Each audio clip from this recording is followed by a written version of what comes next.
하나님, 이 자리에 오셔서 저에게 참된 회개의 영을 내려주시고 주님께서 원하시는 회개, 참된 구원으로 이끄는 회개를 저희가 하게 하여 주시옵소서. 예수님 이름으로 기도하였습니다. 아멘. 편히 앉으십시오. 오늘은 제목은 회개는 참 큰 은총이다. 여러분 만약 회개할 마음이 들었다면, 정말 회개하고 싶은 마음이 들었다면 이미 그 사람에게는 하나님의 구원의 은혜가 이미 와 있는 것입니다. 진정 회개하고 싶은 마음이 든 사람은, 그러니까 회개도 믿음도 우리의 회개, 우리의 믿음 그것만 가지고는 구원에 너무 어림도 없습니다. 영원한 생명에. 다 오로지 하나님의 은총인 겁니다. 근데 어쨌든 세례 요한도 그렇고 예수님도 그렇고 회개가 너무 중요하다는 것을 계속 강조하십니다. 오늘 복음에서도 회개하지 않으면 너희도 그렇게 좀 망할 것이다, 죽을 것이다 그래요. 어느 목사님이 후회하는 글을 제가 한 거의 20년 전에 읽은 적이 있습니다. 그분도 목사님이 회개하는 마음으로 후회하면서 이 글을 씁니다 하고 썼는데, 자기보다 6살 작은 남동생이 위암으로 순천향 병원에 입원했대요. 그래서 3달 동안, 죽기 전 3달 동안 계속 찾아가서 이제라도 돌아서서 주님 앞에 돌아와라 하고 계속했는데 기도해 줬습니다. 근데 저 동생이 위암 말기로 죽어가면서 통증이 너무 심하니까 그렇게 얘기했대요. 하나님이 이제 너를 불러가실 거다. 그러니 그 이전에 지은 죄 있으면 다 회개하고 준비하자 그러니까 동생 하는 얘기가, 지금 아파 죽겠는데 힘들어 죽겠는데 무슨 회개를 하라고 사람 힘들게 하냐고 그러더라는 거예요. 아, 믿으면 천국 간다 그러지 않았냐고. 여러분, 회개 없는 믿음이 믿음입니까? 내 동생은 그러더라는 거예요. 믿으면 천국에 간다 그러셨잖아요. 하도 그래서 그 목사님은 더 이상 얘기를 못하고 그냥 기도만 해줬다고 합니다. 근데 이제 어느 날 날짜가 다가와서 이사가 오늘 밤을 못 넘길 겁니다. 그래서 이제 식구를 다 불러 모아서 그래서 예배를 드리고 찬송을 부르고 또 찬송을 했더니 그 찬송 가사 내용을 너무 좋아서 동생이 좋아해서 그 찬송에 빠져서 무슨 지휘하는 것처럼 막 찬송을 부르면서 이렇게 지휘를 하듯이 하더래요. 너무 행복해 하더라는 겁니다. 그래서 저렇게 찬송을 하니까 그냥 그 목사님도 기뻐가지고 동생 보고, 동생아 우리 천국에서 만나자. 그러니까 동생이 아주 감동 섞인 목소리로 아멘 하더라는 거예요. 아멘 아멘. 근데 이제 죽을 때가 다 되니까 갑자기 손이 축 떨어지면서 그냥 그 기운이 떨어져 가는데 갑자기 눈이 무서워하는 눈으로 바뀌면서 공포에, 말할 수 없는 공포로 얼굴이 가득 차더라는 거예요, 눈으로. 그래가지고 그 목사님이 이상하다. 아까까지 너무 은혜로웠는데 왜 이럴까, 왜 이럴까. 그러고 죽었어요. 그 공포스러운 눈을 가지고 두려워하면서. 그 장례를 다 치르고 나서도 그 무서워하고 공포에 그 쩔어 있는 얼굴이 자꾸 떠올라가지고 생각을 해봤습니다. 내가 무엇을 잘못했나? 왜 그랬을까? 왜 그랬을까? 생각나는 게, 동생이 회개할 기회가 있을 때 회개하도록 독촉을 했어야 되는 거였는데, 좀 더 회개를 정말 자기의 모든 더러운 거를 다 하나님 앞에 고백하고 자기 죄를 인정하고 그랬어야 되는데 이미 죽었는 걸 어떻게 그 찬스를 놓친 거예요. 목사님이 생각하기에 죽고 난 뒤에 후회하면 뭔 소용이 있나. 그래도 아무리 동생이 아프다 힘들다 그래도 회개를 시켰어야 되는데 그 생각이 나더라는 겁니다. 그 마음이 너무 괴로웠대요. 그래서 본인이 이 글을 쓰는 이유가 회개가 얼마나 중요한지 많은 성도님들이 좀 알았으면 좋겠다고 자기는 후회하면서 글을 쓴다는 겁니다. 마치 이런 것 같죠? 우리가 생각하기엔 손에 이제 노로바이러스 잔뜩 묻었어요. 노로바이러스 잔뜩. 그걸 깨끗이 씻고 음식을 집어 먹어야지. 아무리 아름다운 은혜의 음식이라 그래도 이 이콜라이다 노로바이러스 잔뜩 묻어 있는 거 들고 먹으면 어떻게 돼요? 본인이 병이 듭니다. 그 마찬가지입니다. 씻어야 되는 거예요. 이 회개라는 게 그렇게 중요합니다. 사순절 동안은 정말 진심으로 회개하는 기간이 돼야 됩니다. 회개하지 않으면 바로 순종하지 않는 거고, 순종하지 않는 자에게는 하나님은 결코 축복하시지 않습니다. 기도 응답도 하지 않아 하시고 순종하지 않는데 어떻게 축복을 해요? 그죠? 오늘 여러분이 읽은 제1독서에는 벌받을 죄들, 많이 죽은 죄들이 나와 있습니다. 1독서의 고린도전서에 나오는 10장에 나오는 내용, 그거하고 복음에 나오는 많은 사람이 죽은 내용들, 거기에 보면 그래. 여러분, 결론은 이래. 여러분, 죄가 많아서 지옥 갑니까? 아니에요. 죄가 많아서 심판받습니까? 아니에요.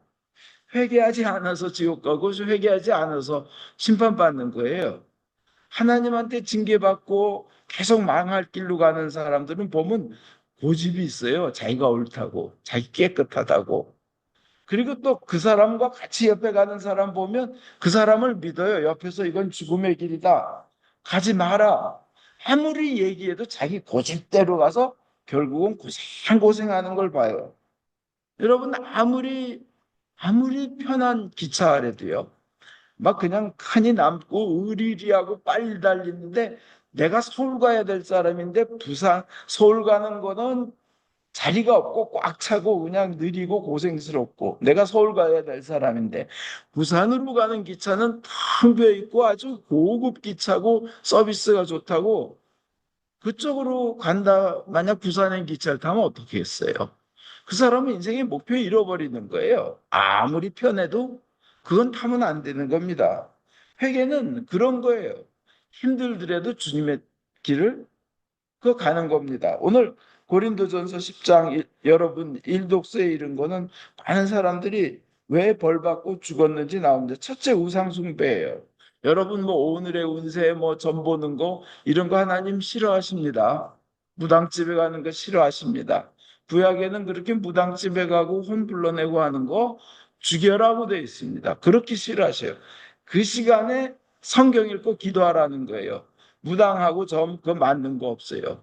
귀신들이 가끔 맞히는 예가 있는데 한 번 맞히고는 100번 고생시킵니다. 자기 노예로 만들고 결국은 죽음으로 이끌어요.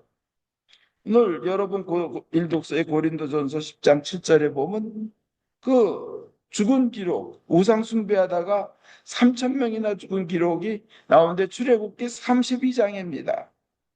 하나님께서 출애굽기 32장에 또 뭐라고 추가로 말씀하시냐면 내가 그들을 찾아가 그들의 잘못을 따질 날이 반드시 오리라. 하나님이 그 책임을 묻겠다는 거예요. 또 3천 명 죽어도 그다음에 또 벌받을 죄가 간음입니다.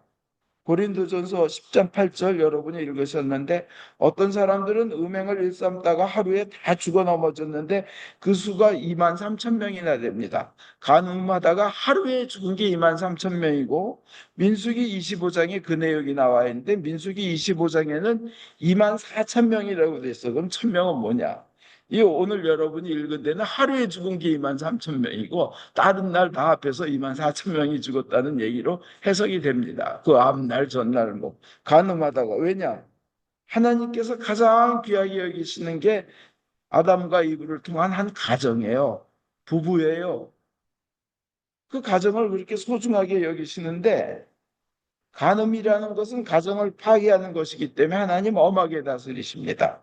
그다음에 어느 세 번째로 또 그 심판을 당하고 죽는 죄가 주님을 시험하고 떠보는 거였습니다. 그 민수기 14장 22절에 나오고 21장에도 나오는데 하나님을 떠보다가 뱀에게 많은 사람이 물려 죽었습니다.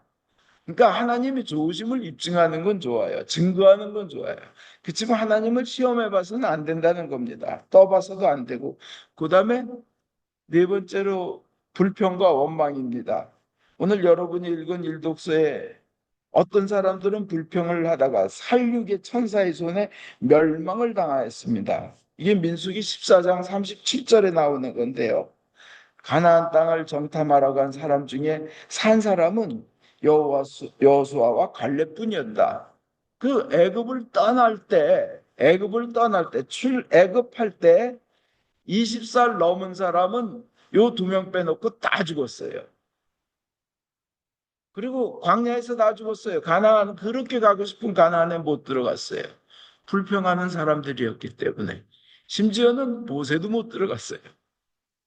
그렇게 생각해 보십시오. 불평과 원망. 이건 여러분이 일독서에서 언뜻 들은 회개에 대한 말씀이고 그 죄에 대해서 회개해야 될 죄들이 뭔가 하는 거고 오늘 예수님 여러분이 읽은 누가복음엔요 13장 3절에서 5절 예수님 여러분 주보에 그대로 복음 여러분 읽었잖아요. 아니다 잘 들어라 너희도 회개하지 않으면 모두 그렇게 갈릴리 사람처럼 망할 것이다. 또 실로암 탑이 무너질 때 깔려 죽은 18사람은 예루살렘에 사는 다른 모든 사람보다 더 죄가 많은 사람인 줄 아느냐? 아니다. 잘 들어라. 너희도 회개하지 않으면 모두 그렇게 망할 것이다. 세상에서의 환란이 회개하지 않기에 생기는 것일 수 있다는 겁니다. 세상에서 환란이 회개하지 않아서 이게 이제 뭔 얘기냐면 그 갈릴리 사람들의 얘기는 뭐냐면 갈릴리 사람들이 많이 로마 총독이 죽여버렸어요. 빌립보가요. 왜 죽였냐? 갈릴리에서 예루살렘이 한 100마일, 100마일 됩니다. 갈릴리 사람들이 100마일을 걸어서 그러니까 한 5일, 6일 걸어서 와서 예루살렘에서 저 제사를 드리러 왔어요. 그랬더니 빌립보 총독이 그들을 다 죽여가지고 그 피를 그 여호와 하나님께 드리는 제단에 왜 동물 잡아서 피를 이렇게 뿌리고 각에 묻히잖아요. 그 죽인 사람들의 피를 동물들의 피와 섞어서 그 제단에 뿌렸다는 겁니다. 그냥 너무 왜 그랬을까요? 그 빌립보 총독이요. 왜냐하면은 갈릴리 사람들이요 성격이 굉장히 다혈질해요. 막 그냥 화잘 내고 그리고 아주 드세요. 우리는 하나님의 선택받은 족속인데 어디서 로마 같은 것이 우리를 지배하느냐 그래서 요인 암살, 요인을 암살한다든지 막 투쟁, 반대 투쟁 뭐 이런 거 하는데 앞서는 사람들이니까 그것을 총독 입장에서는 아주 눈에 까신 거예요.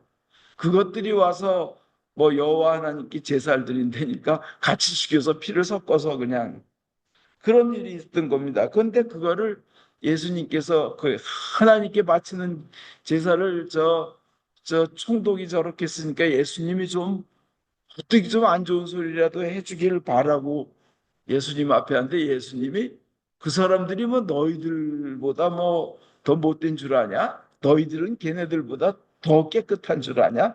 너희도 회개하지 않으면 그렇게 죽을 것이다. 그렇게 망할 것이다. 그러는 거예요. 너희도 회개하지 않아. 그리고 그 복음의 두 번째 실로암 망대에서 그 탑이 넘어져서 18명이나 죽은 사건이 있습니다. 그 실로암은 여러분 아시죠? 실로암 뜻이 보내심을 받다 이런 뜻이죠. 실로암 연못에 탑이 있었어요. 망대가. 실로암은 어떤 연못이냐? 예루살렘 성이 있죠. 예루살렘 성 안에는 물, 그러니까 물이 거기밖에 없어요. 예루살렘 사람들이 쓸 수 있는 물은 거기가 답니다. 근데 만약 적들이 쳐들어와서 막아버리면 다 목말라 죽잖아요. 그죠? 그래서 히스키야 왕 때 기혼샘이라는 성 밖에, 예루살렘 성 밖에 있는 샘에서 약 500, 뭐 30m, 530m니까 뭐 하프 마일 되겠죠. 530m 정도를 기가 막힌 각도로 이렇게 실제 사진 보니까 아주 그 진짜 살짝 이렇게 해서 그 기온샘에서부터 실로암까지 이렇게 물이 오도록 이렇게 히스기야 왕이 아주 기가 막힌 경사로 성 밖에서부터 그 수로를 한 곡선을 가지고 물이 흘러 들어오게끔 만들었어요. 그래서 예루살렘 성 안에 실로암이란 연못 거기 있고 거기에 이제 탑이 있는 겁니다. 이거 왜 밖에서부터 그렇게 기가 막히게 했냐? 성이 둘러싸이면 이제 목말라 죽을 거기 때문에. 근데 만에 하나 적군들이 그걸 발견하면 안 되니까 그 기혼샘, 그 수로를 판 기혼샘을 완전히 덮어버렸어요. 남들이 저기 못 보게. 그래서 이 실로암 탑, 예루살렘 성 안에 있는 그거는 참 은혜의 그 물의 수원인데 거기에 사람들이 모여 있는데 예루살렘 사람들 그 탑이 넘어져서 18명이 깔려 죽었다는 거예요. 근데 그건 정치적으로는 이렇다 그럽니다. 예루살렘 성에 유대인들이 바치는 헌금이 많잖아요.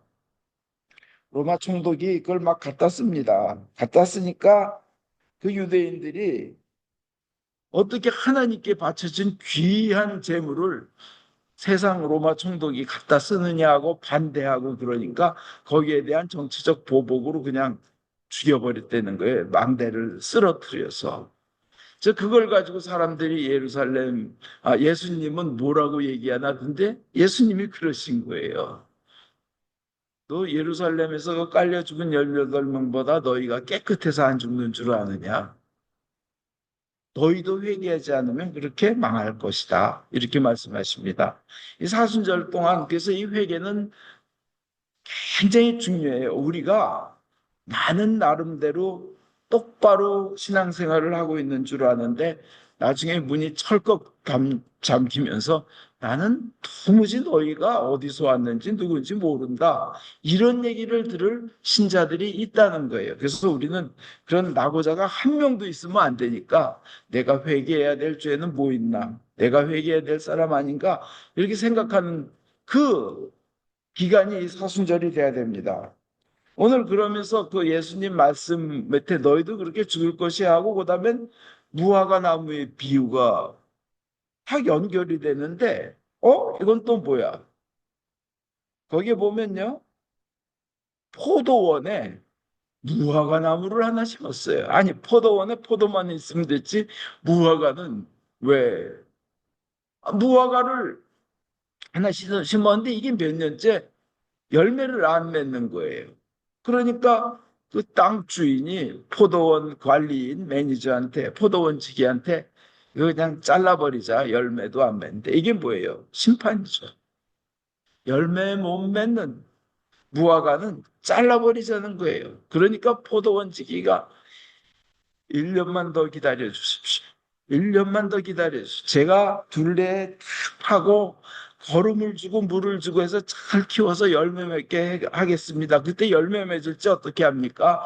하고는 끝까지 못 자르도록 그 소유자 땅 주인한테 얘기를 하는 거예요. 포도원 지기가.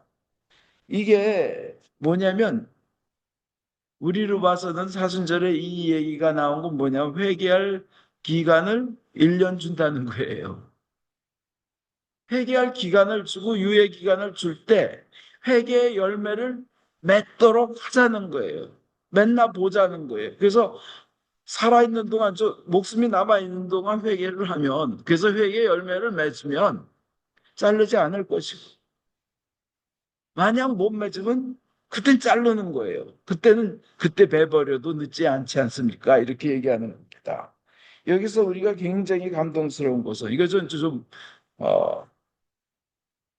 포도원지기가 바로 예수님이 그 역할을 한다는 겁니다.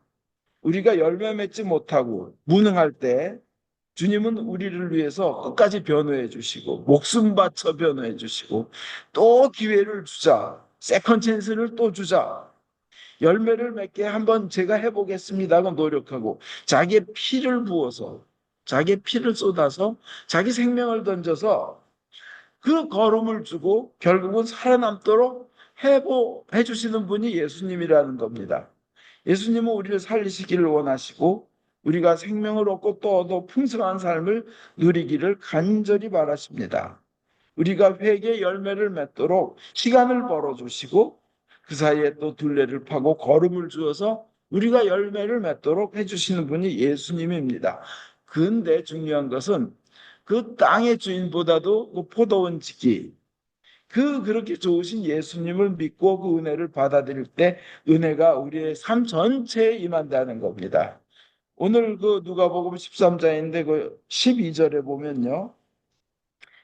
그 수십 년 동안 그러니까 18해 동안을 귀신이 들려가지고 앓으면서 허리가 꼬부라져서 조금도 펴지 못하는 한 여자가 있었는데 예수님께서는 그 여인한테 그러신 거예요. 여인아, 내 병이 이미 너에게서 떨어졌다.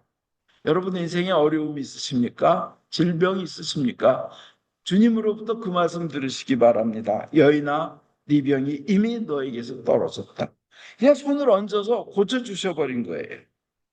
그러니까 바로 허리가 펴져서 이 여자가 낫게 됐습니다. 건강하게 됐어요. 이걸 보면서 주님은 우리의 건강을 원하시는 것. 어떤 질병도 주님께서 고치기를 원하신다는 걸 우리는 알 수 있습니다. 그게 하나님의 뜻이에요. 성경은요, 그래서 약속으로 가득 차 있습니다. 죄를 용서한다는 약속, 치유하겠다는 약속, 영육간의 풍성함을 누리리라 하는 그 약속으로 가득 차 있습니다. 오늘 여러분이 읽은 시편 103편도 그 대표적인 예예요. 아주 오늘 시편 103편 꼭 외우시기 바랍니다. 여러분 삶에 그게 은혜가 될 줄 믿습니다.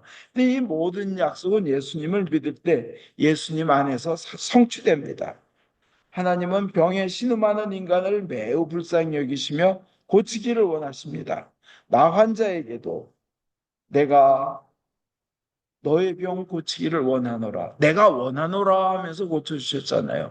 참 그 감동스럽고 만약 그 당시 배경을 아는 사람 같으면 눈물 날 일이에요. 나 환자는 사람들 가까이 오면 돌맞아 죽습니다. 나는 더러운 놈이다. 나는 더러운 놈이다. 입에다 손가락 대고 소리 지르며 가까이 오지 마. 난 더러운 놈이다. 언클린 언클린 소리 지르면서 그 사람들 올라 그래도 못 오게 하고 자기네들도 갈 수 없는데 그 나환자가 주님 앞에 나서 그 죽을 각오를 하고 주님 앞에 나와서 주님께서 원하시면 제가 낫겠나이다. 그러니까 주님께서 I want 내가 원하노라. 그러고는 나환자한테 손을 얹어가지고 그냥 가까이도 가면 안 되는 무슨 뭐 이볼라 환자처럼 가까이도 가면 안 되는 나 환자를 손을 직접 얹어가지고 치유해 주시며 내가 원하노라 하셨어요. 하나님께서 여러분에게도 예수님께서 그렇게 말씀하신 줄 믿습니다. 내가 원하노라. 너 낫기를 원하노라. 영과 육과 혼과 마음과 모든 것이 그렇게 건강하고 낫기를 원하노라. 주님께서 말씀하시는데 그것을 믿는 사람은 그 초자연적인 기적이 이루어집니다. 예수님의 그 보심을 믿고 그 말씀을 성경의 말씀을 믿는 사람들은 초자연적인 기적이 일어납니다. 사순절 동안에 이 사순 기간 동안에 회개할 것을 크게 회개하고 그 주님의 말씀을 믿는 그 기간 되기를 바랍니다. 그 이사야서 40장 30절에 보면 야훼를 믿고 바라는 사람은 새 힘이 솟아나리라. 날개쳐 솟아오르는 독수리처럼 아무리 뛰어도 고단하지 아니하고 아무리 걸어도 지치지 아니하리라. 오늘 여러분이 읽은 시편 103편 2절에서 5절 보면 내 영혼아 야훼를 찬미하여라. 베푸신 모든 은덕 잊지 마라. 네 모든 죄를 용서하시고 네 모든 병을 고쳐주신다. 너의 목숨을 구렁에서 건져주시고 사랑과 자비의 관을 씌워주신다.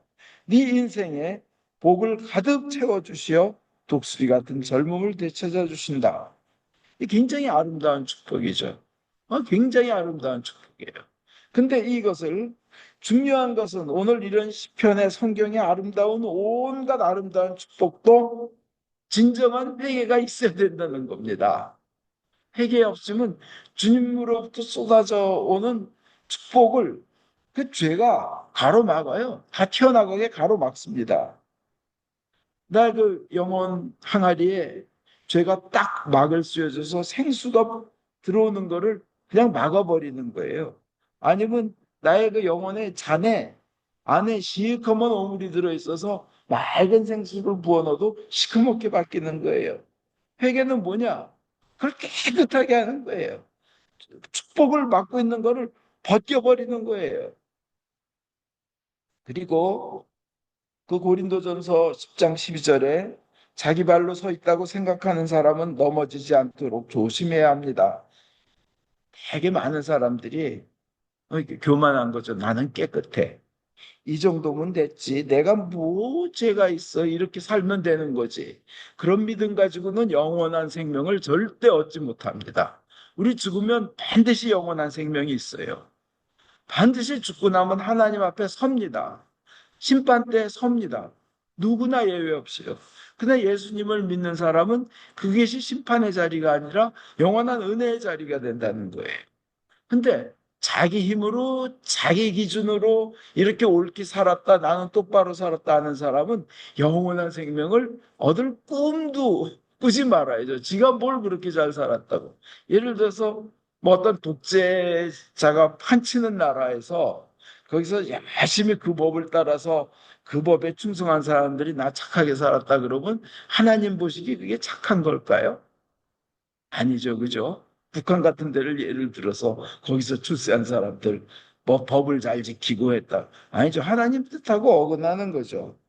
그래서 자기가 죄가 없다고 생각하는 사람, 그 사람은요, 정말 최고의 그 거짓말장인 겁니다. 결코 구원받지 못합니다. 죄 없는 인간은 한 명도 없습니다. 예수님 빼놓고. 그리고 진정한 회개는요, 눈물이 동반됩니다. 자신의 죄를 눈물을 흘리며 하나님 앞에 회개한 것이 필요합니다.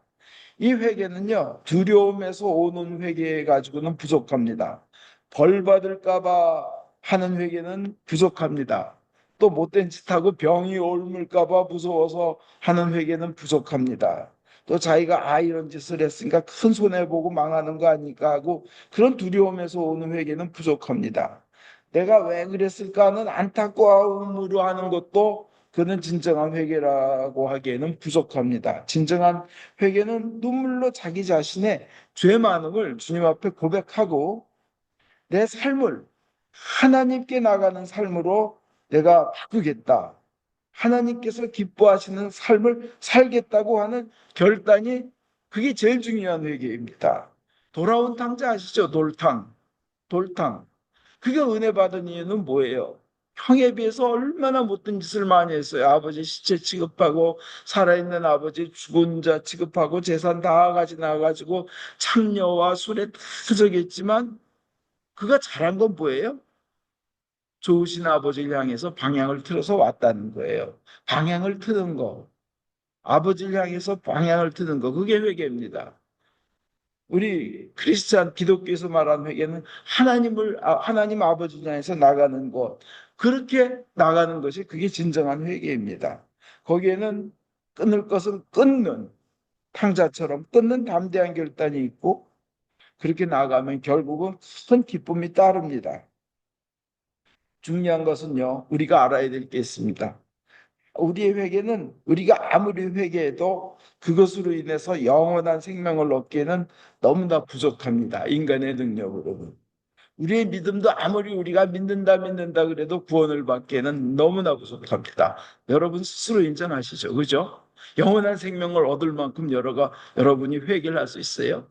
영원한 생명을 얻을 만큼 여러분이 믿음을 가질 수 있어요. 영원한 생명, permanent life, eternal life. 영원히 죽지 않고 살 만한 그 큰 복을 누릴 만한 선행이나 회개나 믿음을 여러분이 가질 수 있어요?